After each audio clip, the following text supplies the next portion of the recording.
इस समय अगर किसी फसल की सबसे ज्यादा चर्चा हो रही है तो वो है प्याज। खेत में मेहनत किसान की, लेकिन जब प्याज मंडी में पहुंचता है तो दाम देखकर किसान का दिल टूट जाता है। कई मंडियों में हालात ऐसे है कि प्याज का भाव 500 से 800 रुपए क्विंटल तक आ गया है। अब सवाल यह है कि आखिर ऐसा हो क्यों रहा है।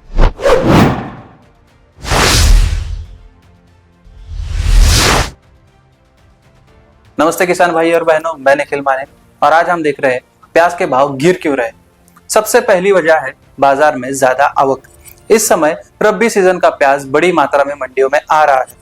जब बाजार में माल ज्यादा आता है तो सीधी बात है भाव गिरेंगे, लेकिन किसानों का कहना यह है कि भाव इतना गिर गया है कि उत्पादन खर्च भी निकाल पाना मुश्किल हो गया है। दूसरी सबसे बड़ी वजह है कि निर्यात की समस्या।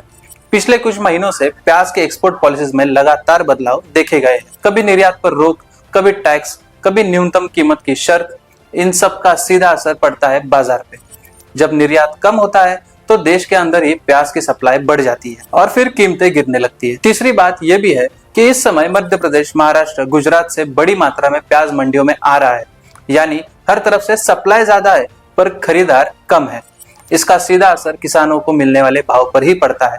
यही वजह है कि कई जगहों पर किसान नाराज भी दिखे गए। नासिक और आसपास के इलाकों में किसानों ने विरोध भी जताया।